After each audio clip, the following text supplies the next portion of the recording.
are listening to Beyond the High Road podcast with Shelby Milford, episode number 9. Welcome to Beyond the High Road, a podcast dedicated to healing your heart and life following the grief of alienation. I'm your host, Shelby Milford, a twice certified life coach specializing in post-traumatic growth. I'm also a target parent who felt like my identity in this world left me on the very same day that my sweet child did. After hitting my emotional bottom, I devoted the next 6 years to research and personal growth. Using proven concepts based heavily in neuroscience and psychology, I developed my own playbook for reintegrating with life and reframing my role as my daughter's mother in the midst of living apart from her.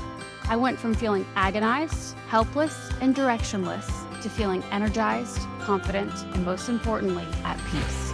Today, I get to help other parents like you to do the same.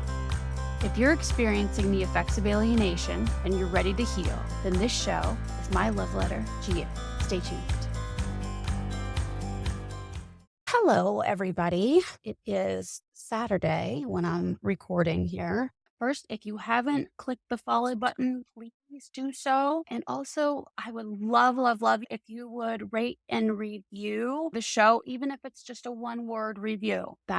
It's fine. The more reviews and ratings that we get, the easier it is for parents like you and I to find us. And I just want to say thank you guys for those who have been tuning in each week, for your patience with my bouncing around on release days. I just haven't decided which day is going to be. I've been wanting to be mindful in selecting which day of the week new episodes drop so that I stay consistent in the long run. So I've been toying around with recording on different days of the week and seeing how much time that gives me for editing. Because at this point, I haven't started hiring out for editing, although I think that is not far off because sometimes it can be time consuming, especially if it is a longer episode like today's. So anyway, I just wanted to thank you for your patience and for tuning in, even though it's been sporadic. So I appreciate that from all of you guys.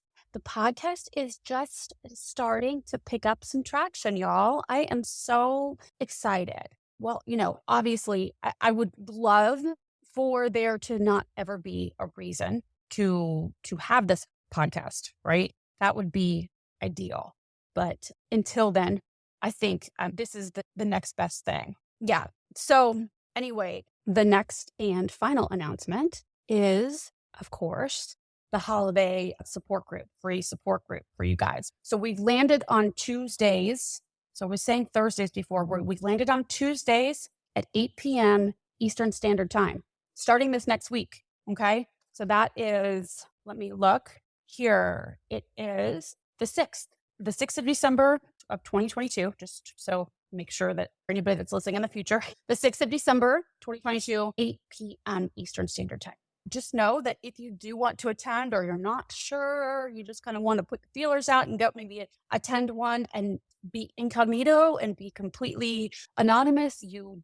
I'm holding them on Zoom. You do not have to turn your camera on. You can add in any name that you want once you register with me, because I have to not register, but I need to be able to email you the link and make sure that you are verify you, basically, so we don't have any alienating parents.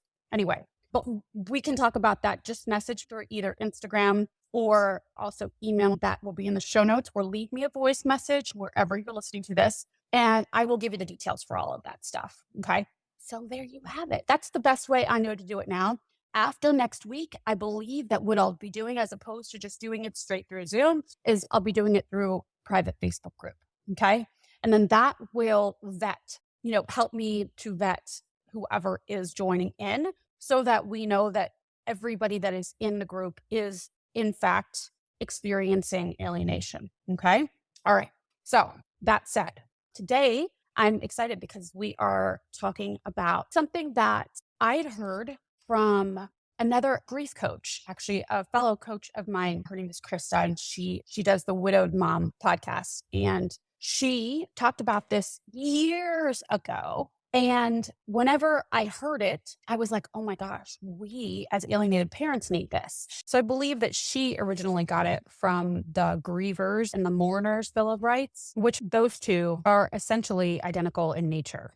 And I think there's like 10 items on that list, 10 rights. And then you know that we've got the Children's Bill of Rights. Many of you, if you are anything like me, have mixed feelings about even hearing those words, Children's Bill of Rights, because I know for me, it didn't seem to be very enforceable. So the term itself was just frustrating to me because I felt like to an alienated parent, sometimes I think that the Bill of Rights can just be like a slap in the face because it is rarely followed. However, what I have come up with is the Alienated Parents Bill of Rights. And I haven't seen this anywhere over the years. I'm actually surprised about it. I even did a Google search yesterday and didn't find anything. And so I've got 20 here, 20 rights, individual items. Also, just know that this is a longer episode, but these rights start kind of basic and this gets juicier and juicier as it goes on. I'm not just saying that. It's true. Like there are some really good ones towards the end.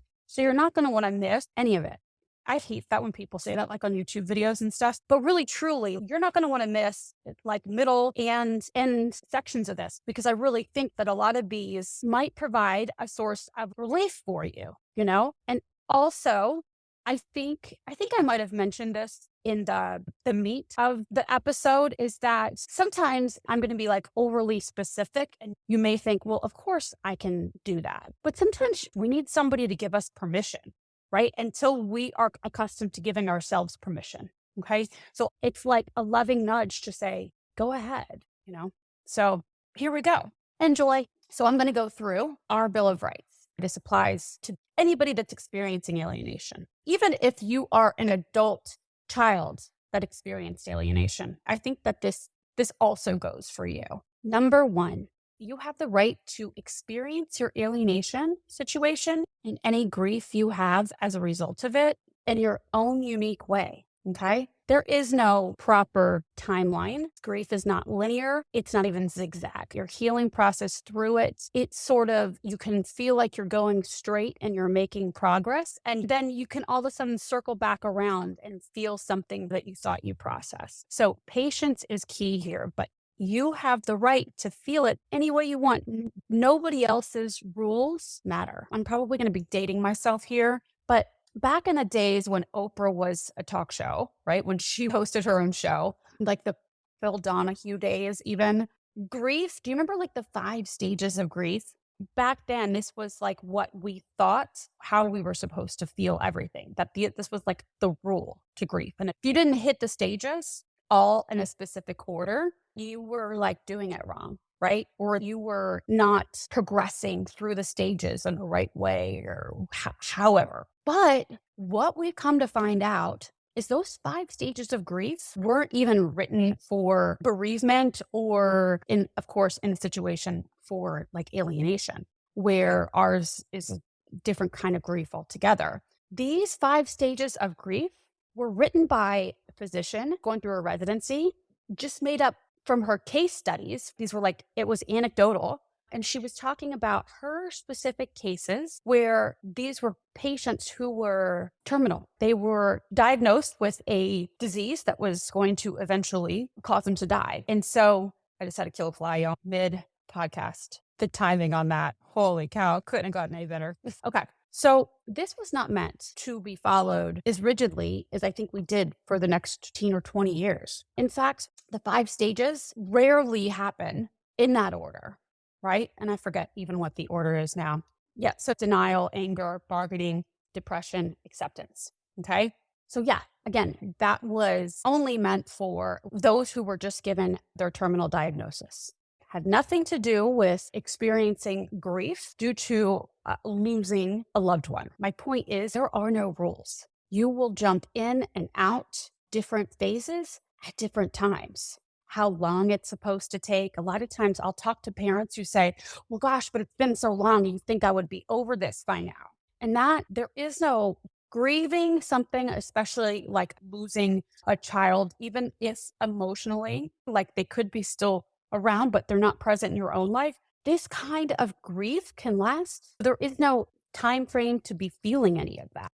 Number two, you have the right as an alienated parent to talk about your grief without feeling stifled. I think it's really important for us to talk about it. This is the only way that I found to process was just can talk and talk and talk until I was blue in the face.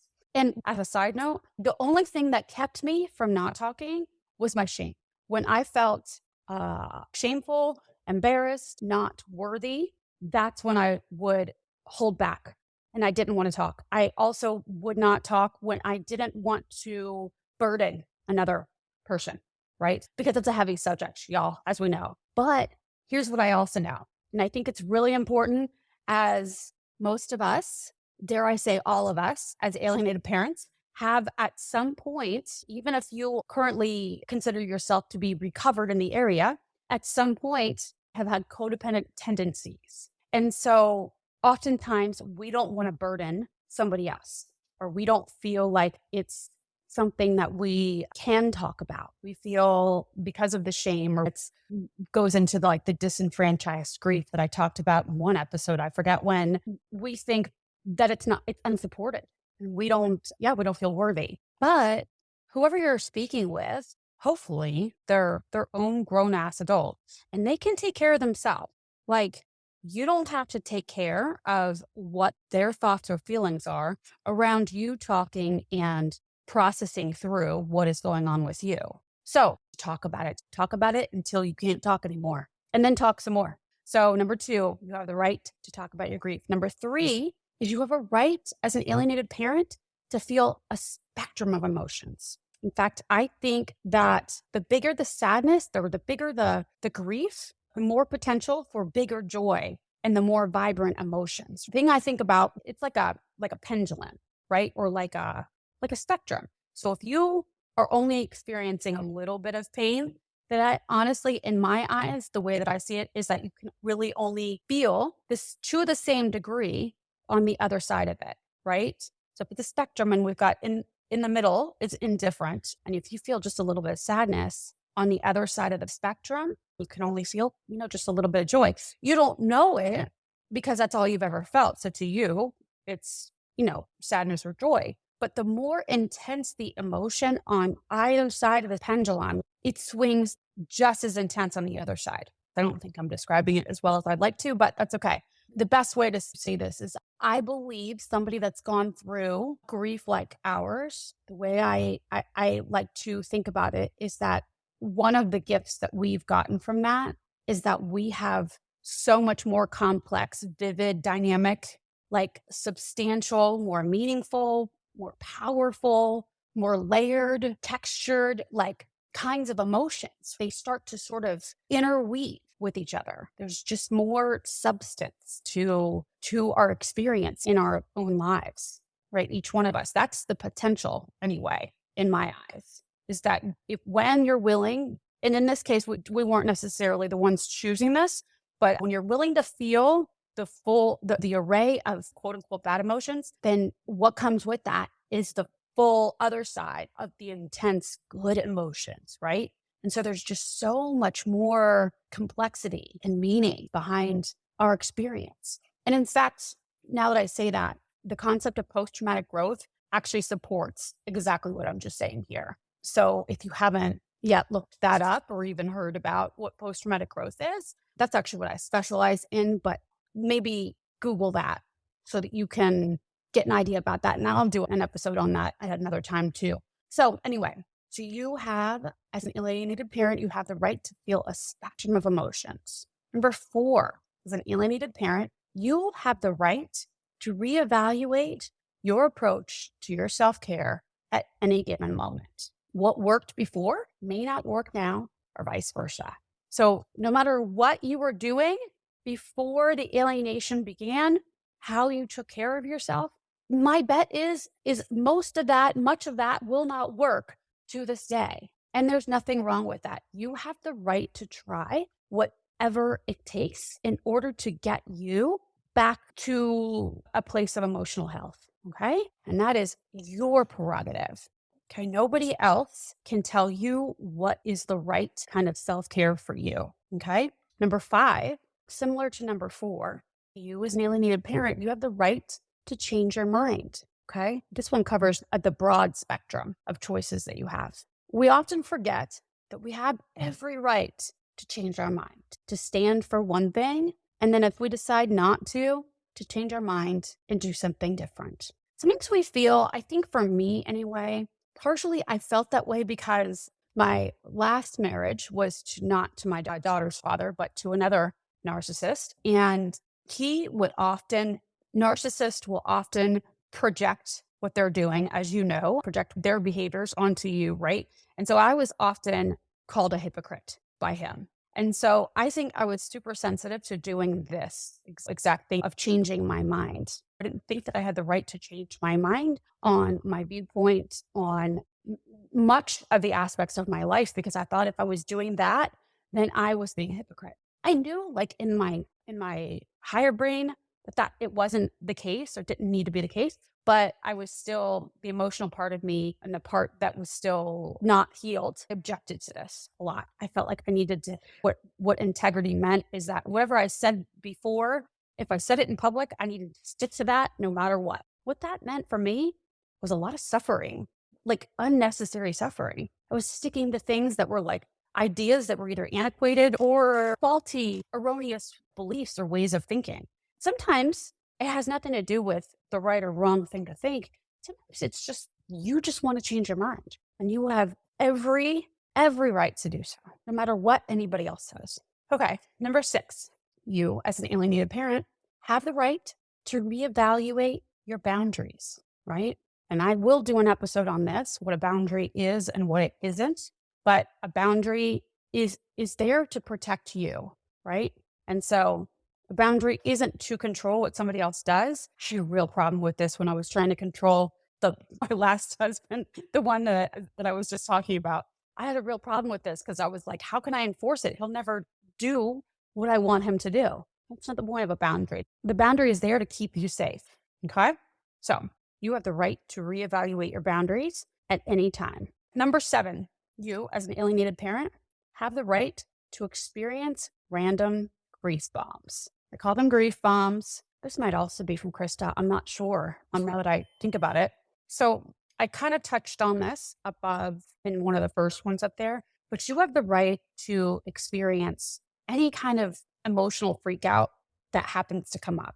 When you out of nowhere, I could be making my bed and all of a sudden I will smell something or think of somebody will say a word and it reminds me, this happens often actually. And it reminds me of something my daughter did or what she said or something we did together or something I made her for school or whatever it was. I have those, still. And it's been, 6 years really since the last major thing happened. And I still experience those grief bombs. It's just today I'm okay with them. I've learned to sort of welcome them actually, but that's for another episode. So, but you have every right and there's nothing wrong with you if you are experiencing bursts of emotion at any given time. Sometimes we judge ourselves and we're like, oh, I thought that I'd already dealt with this. I've processed this already. Or gosh, right now, I'm in public or whatever it is. Sometimes feelings, there's nothing to explain. Sometimes they just come up and that's okay. You're human. So just remind yourself, be easy with yourself when you're experiencing the emotion. And during the burst of emotion, I like to just talk to myself and say, like in a loving, like I would talk to my 4-year-old daughter when she was 4, like, what's up, honey? Why are you feeling sad? Or what's coming up for you here? That loving voice really, really calms me down in the moment. So, okay, you have the right to experience random grief bombs, grief grenades. Okay. All right. 8, you have the right as an alienated parent to celebrate rituals. Birthdays, if your child or children's birthdays come up and you want to celebrate them, even though they're not there, do it. Mother's Day, Father's Day, if you want to celebrate it anyway. I mean, if anybody deserves an amazing Mother's Day or Father's Day, it's an alienated parent, for fuck's sake, right? The kind of love that we show and we experience as a result of this is like many parents will never know. Okay. So it is your right to treat yourself, to do something nice, to love yourself actively on a day like Mother's or Father's Day. Okay. Christmas, same thing. And in the same way, it's also your right not to celebrate. It's too painful. That's okay. You don't have to. There's no rules about that either. There's nothing wrong with you if you decide that you just don't want to celebrate. You're not, it doesn't make you a dark person or a unfeeling person or anything, right? It doesn't define you. Maybe, who knows? It could be that you don't want to celebrate this year and next year you might. Just like I said, we have the right to change our minds. So you have the right to celebrate rituals. Any special day that you guys shared, it doesn't have to just be holidays. First day of school, last day of school, all that stuff. 9, you have the right to embrace your spirituality or spirituality in general. You also have a right to not embrace it. Okay. So if you're upset, if you're mad, many parents, alienated parents are experiencing anger, especially if it's new. Many alienated parents I've talked to say that they've lost their faith. I get it. I understand. Everybody's walk is different. There is nothing wrong with you. There's nothing bad about you, right? Just be patient with yourself. Okay. So however that goes for you is right for where you're at this moment. And it could change if you wanted to. Does not have to. Okay. So number 10 is you have the right as an alienated parent to search for meaning. Why? And especially with grief like this, it's so important for us to, especially I found with shame-based things, and I'm not saying that this alienation is based off of shame. I'm saying that this is a source of shame. So because of that, if we're looking at post-traumatic growth, our brain will look to find a meaning in order to cope and to get closure, our own sense of closure with it. And for me, I know that the only way, maybe not the only way, but the best way I found to feel like I had a purpose was to use this as my purpose, right? To help others, right? Not every alienated parent has that goal or that desire, and that is okay too. Some alienated parents never want to talk about it. Like they don't want to have to deal with it anymore. They want to move on and do other things. And that is totally okay. All of it is, right? It doesn't mean anything more or less or different about you. It just means that that's not what you want to do. For me, it was the way that I could make sense with it. I needed to understand as much as I could. I needed to be angry for a while, and then I needed to turn it around and help others like me. Like I said, varies, case by case. Okay. Now, number 11 is you have the right to treasure your memories. What I mean here is you have the right to make shrines if you want to in your kids' names, right? You can keep their room. I went through stages here so when my daughter first went to her dad's, I would not change her room. I wouldn't change a thing about it. And then when I sold my house to pay for more attorneys, I moved into the new house and made a new room for her, even though she wasn't there. She wasn't living with me. I still put everything in her room and I decorated it and I moved twice and did that both times. That sounds actually pretty, did the whole nesting thing where I just set everything back up exactly how it was in her room when it was hers. And then I shut the door on both. I never went in those rooms because it was too painful. If I think about that now, it actually seems a little insane, right? That I wanted to set the room up to be exactly so, but then I closed the door and it was very painful to walk in those rooms. Like I didn't go in. I've heard of parents that will go back into the room and they like it because it feels comfortable and it feels like a sense of comfort to them to sit in their room. And sometimes they'll go in there and, have a cry or whatever, but I couldn't go in there. I couldn't go into the rooms. So I set them up and then I closed them off. I don't know if I've ever actually said that in this way out loud.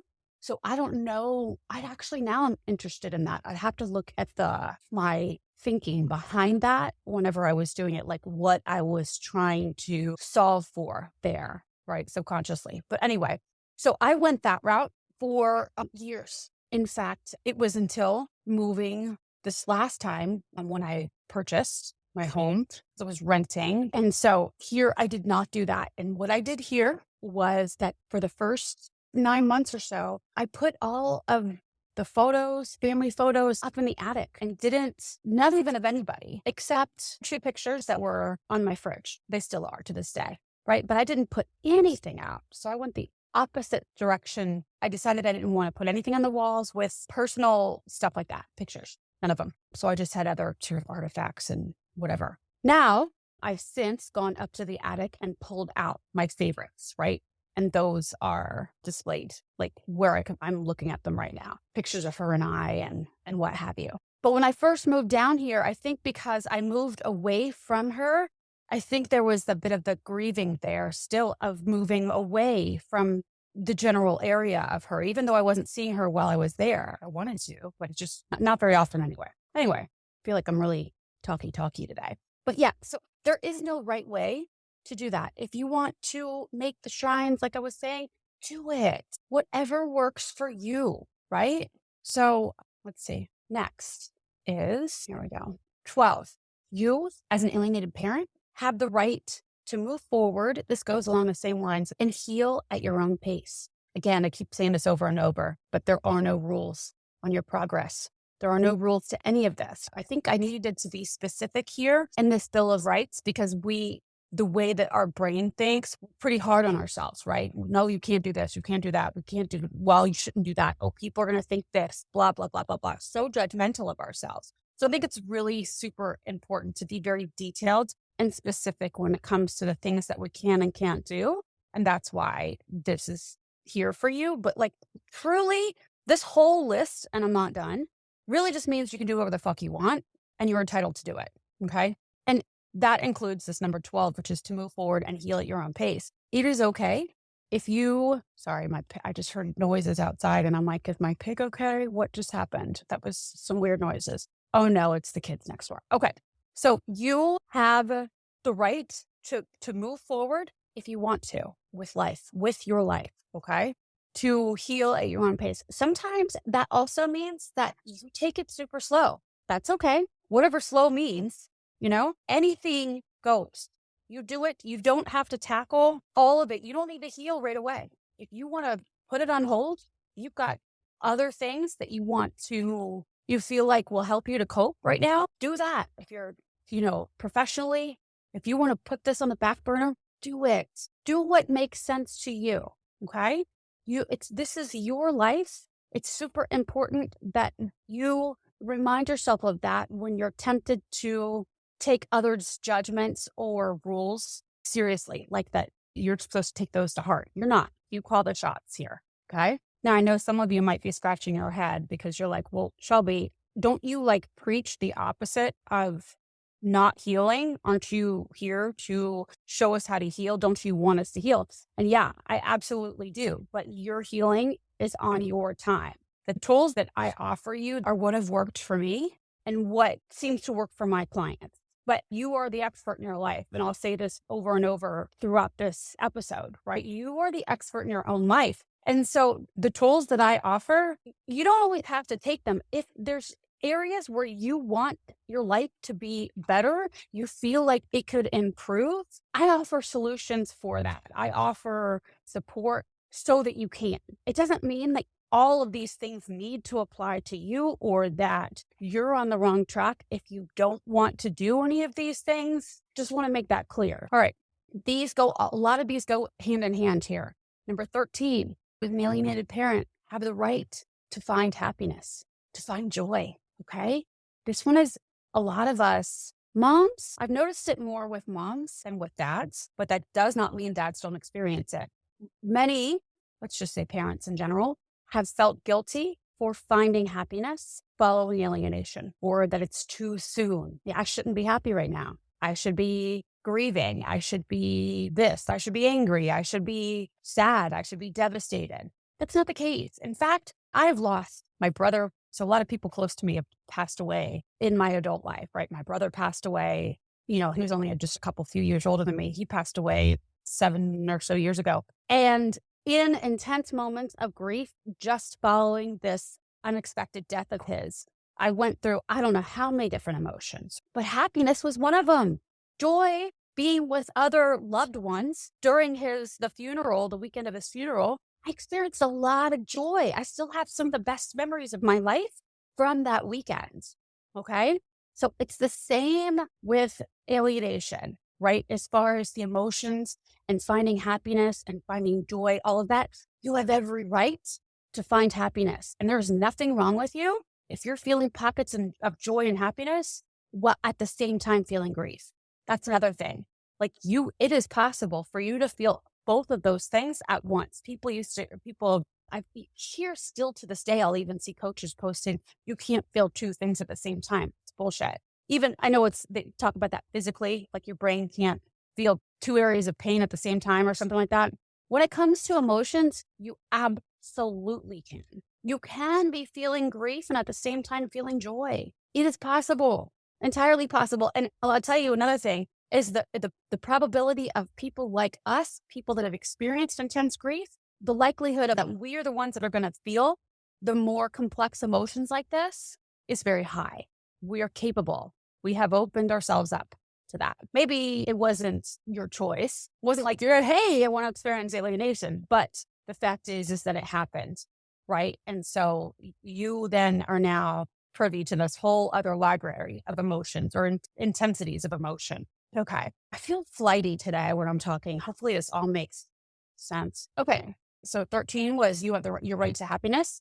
14, in the same way as 12 and 13, you have the right as an alienated parent to rebuild your life in any way you see fit. Okay. You have the right to rebuild your family. You have the right to rebuild your career. You have the right to rebuild your relationships. All of it. All of it. If that means that you want to go and foster a child or children, or if you want to adopt child or children, you have the right to do that if you want to. Also, that if you don't want to do that, if maybe a partner is saying, I would like to, adopt, how about adopting? You have the right to reject that option too. Absolutely not. I will not do that. Okay. It's completely up to you. And there's nothing wrong with you for wanting or not wanting to do that. Okay. You have the right to rebuild all of your life. And you know what else? You have the right to rebuild it better than it ever was. That is freedom. If the building is already going to come crashing down, and it has, right? If the building has already come crashing down and you're having to rebuild, you may as well rebuild it in the exact way that you want. You deserve that. I mean, everybody deserves that, and we are entitled to do that, right? We just don't always take it. And chances are, before all of this happened, you weren't in a place where you knew that that was an option for you, and then that wasn't being selfish or, whatever. Now, having experienced the grief that you have and likely going through a lot of self reflection and rebuilding your insides emotionally, you also have the prerogative to rebuild your life bigger and better than it was before, even in the grief. Okay. So it's not like you're moving on from your child or any less loyal to your child and not looking back. I'm not saying that. No matter what they may be led to believe, you rebuilding your life bigger and better than it was as you want it can only be good for everybody, because now you're modeling what it's like to be a strong, loving parent, to value yourself and your life. So no matter how your child responds to it, doesn't matter. For me, I spent like 4 or 5 years staying in like mourning, grieving it, like reserving my life, reserving a space and trying to stay in the same place in almost every way so that I was like making room for her or holding her place. But what I realized after many times of hitting my head up against a wall for 4 years is that this thinking was absurd. Of course, my daughter had a place in my life, no matter what. That like just goes without saying. And I communicate that to my daughter, always. But I also know that she knows that. right? From deep down, because as alienated parents, you've heard that saying that we are the chosen parents and not the rejected parents. Chosen us to alienate because they're aware that we're the ones that are always going to be there for them, right? No matter what happens. We love them unconditionally. So I realized that thinking like this was fear-based. I wasn't, in fact, really doing anybody any good from that space. It was not a fruitful place to be. In fact, for me, it was unhealthy. And what I was modeling to my child was that I was not resilient, that I was not strong, and that I was not able to survive. I guess in the end, what I think the best thing to ask yourself is, how do you want to show up for your life? What do you want that to look like? Truly, like zoom out. So you're looking at everything from the bigger picture, bird's eye view. And how do you want to see yourself? Do you want to be rebuilding? And if so, what parts of your life do you want to? I don't think that we should ever do things because we want a specific reaction from anybody. And that includes our children, because I think that just sets us up to be disappointed. But I do often consider, what do I want to model to my child? How do I want to show up in this world as a mother? And then I go from there. Right. So I think that's the way, is barometer the right word there? That is my measurement. And rebuilding for me is a necessity for many reasons. Realistically, it had to happen. Like, I stayed so stagnant. I did not earn any money. I was barely making it, just barely eking by. Like, it was not practical anymore for me to sit in stagnancy. So I started out of necessity. And then I realized, as I was going, that I do want a life. I wanted to make something out of it. Anyway, now I'm just getting off on a tangent. But point I'm trying to make is, by rebuilding your life, now that everything has been, the rug pulled out from under you, you can start now fresh and new. And you may as well build your foundation the exact way that you want it. This is a beautiful opportunity for you to really create something amazing, something that you never thought was possible for yourself. Again, this is what the concept post-traumatic growth is based on. Because of the intense amount of grief that you felt, you're able then now to use that grief to intensify the way that you rebuild your life. Okay? The amount of the potential for growth is that much larger, that much higher. So that was number 14.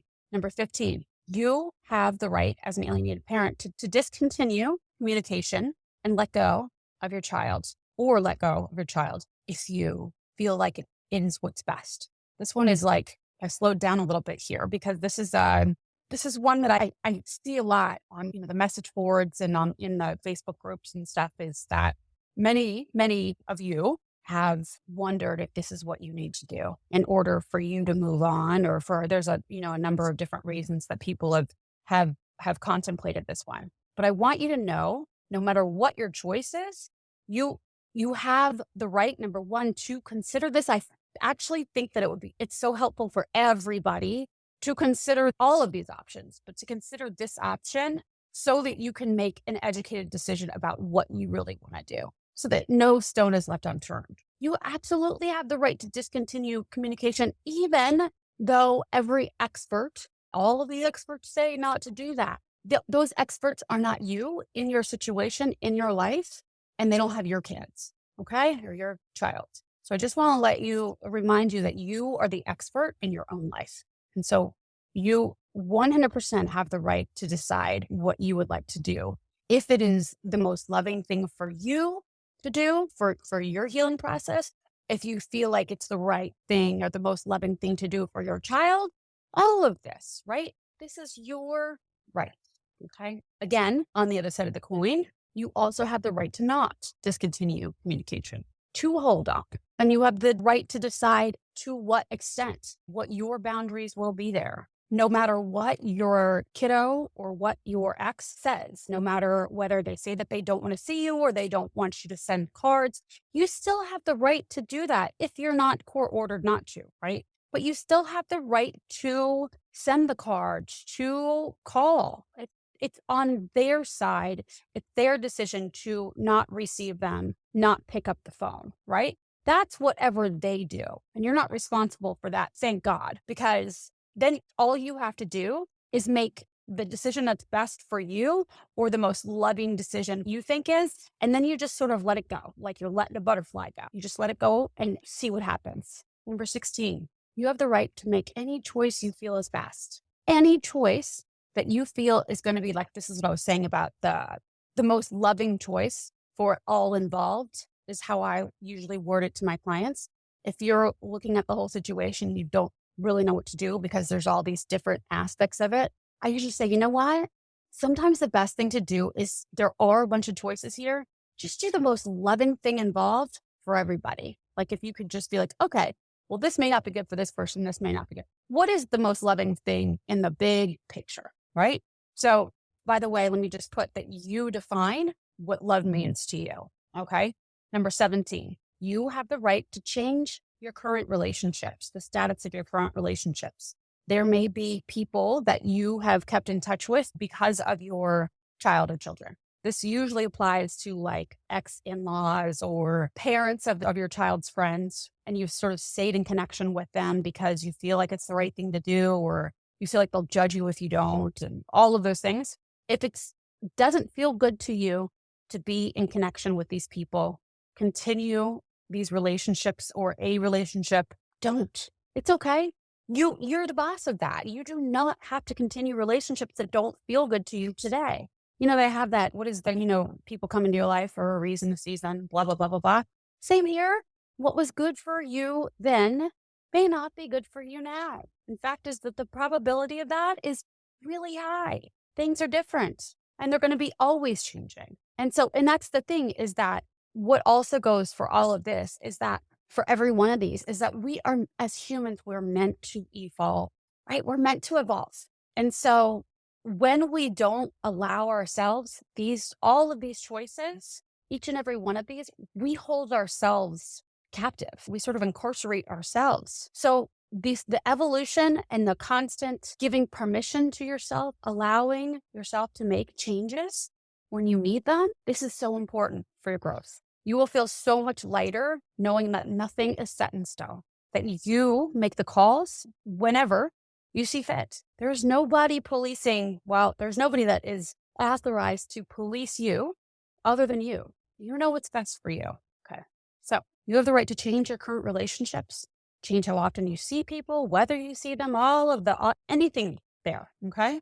Number 18, you have the right to say no to anybody at any time, anywhere, for any reason. You don't have to give an excuse. You can just say no. You can give an emphatic fuck no, if you so please. Okay. And at the same side of that, or the other side of the coin, you have the right to say yes to whatever you want, whenever you want, for whatever reason you want. Okay. No matter what it is. And it could be just because you feel like saying yes. That's okay. It doesn't have to apply to your whatever standards you say you have. If you think saying yes is the right idea for this, say yes. If nothing else, you will learn, right? There's never a bad decision so long as you're open to the experience of learning, right? Okay. 19, you have the right to advocate for your child at any time, no matter what the decree says. You absolutely 100% have the right to advocate for your child, to act in the best interest, to publicly speak for, on behalf, to be your child's parent, right? There may be certain parameters put in place due to the alienating parent's efforts. I'm not talking about going over and, taking your child when you're not court ordered to do so. I'm not telling you to do anything illegal here, although I'm saying that you have the right to advocate for them. You have the right to be not only their cheerleader, but their number one support. And sometimes support means that you go against what they say that they want at this moment. You have the right to show up in court. You have the right to do what you think is best at any given time. Okay. All right. Okay. And at the same side of that coin, number 20, the last one, is you have the right to advocate for yourself. Stand up for yourself. Have your own back. You have the right to do that. every right to do that. If you're not going to take care of you, then nobody is going to. It has to start with you. You have the right to all of it. Anything. You have a responsibility and a right to do what's right for you or to do what's good for you. But that's another one that I know for me, I always felt guilty to do what was right for me.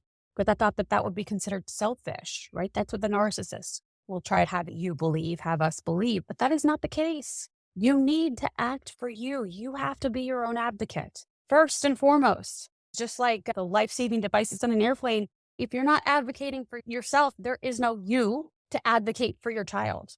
So, okay, that's all I have for you. That was a lot of talking, actually, but hopefully this will help, though, in the future when you're not sure of what to do. Refer back to this. Just remember that nothing that you do is wrong. Where you're at right now is perfect.